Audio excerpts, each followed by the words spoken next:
everyone, my name is Candace and I'm one of the pastors at Open Arms Church.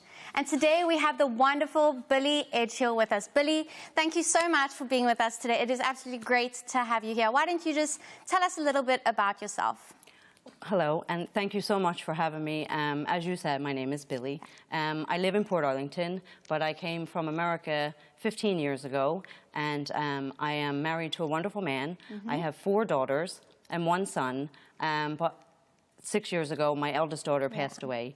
I am a stay-at-home mom, and I do moderating for our online services, which I love. That's amazing, Billie, and you're a part of our Open Arms congregation for 15 years already, and we absolutely love having you a part of our family. And Billie, these last few months have been absolutely crazy for so many people. Why don't you just tell us a little bit about how this last season has been for you?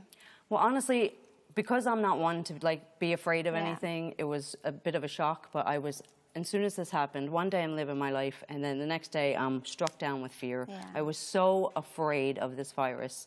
I had visions of things happening, and I was that anxious that I couldn't breathe. So after the 4th day, I rang the doctor. I had to get tested because I couldn't breathe for 7 days. So I had to be in isolation, away from my kids, away from my husband, and it turned out to be anxiety.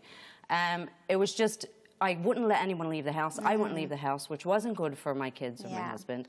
And then eventually I started to ease my way into going food shopping. But I would get in the car, I would put my armor of God on and pray for Jesus' protection. I'd go to the shop, run in, get out, get in the car, and totally break down. I would break down, get home, nobody touch anything, and wipe everything down, get a shower, and that was my life.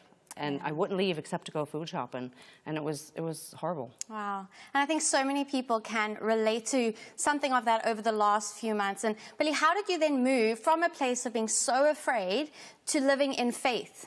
Well, in isolation, I started really getting into reading my scriptures, getting into the Word. I went around the house and literally got every devotional I could find and started getting into the Word of God. And as I started to do that every day. I started to do it with my kids, worship with the kids, and certain scriptures would stick out to me, like, do not fear, for I am with you. Do not be anxious. Cast all your anxieties on me. Trust in the Lord with all your heart. And all these kept coming, so I printed them out and put them on my wall, which I call my COVID wall. And it just really helped me. I would ring my mom every day. God used people a lot in this as well, not only his word, but I would ring my mom every day, and she would just pray with me, pray for me. And our church does online groups, connect groups, so I joined one, and I met fabulous women who we became a community and a family. That's great. So we just encouraged each other by doing Bible studies and just being there for each other through whatever we were going through.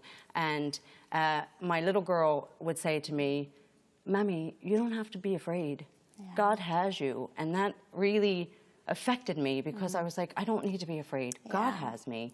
And just peace just started coming and coming, and all of a sudden, all the worry, all the fear, all the anxiety was just gone. Wow. Wow, that's amazing, Billie. And over this last season, has God spoken to you about something that you're going to be holding on to as you step into the future? Definitely. He is in control. That's because I like to be in control of everything, and this season taught me that that's not going to happen. And God just said, I am in control. I love you. I will not leave you. I've never left you. And that's pretty much what he's just been saying to me. He loves me. He's there for me. He is in control, no matter what happens. Wow, Billie, that's absolutely amazing. Thank you so much for sharing that with us today. And I know today that if you are watching, we really hope that as you heard Billie's story, that something in it encouraged you, tugged at your heart, and encouraged you to start living in faith. Thank you so much for joining us.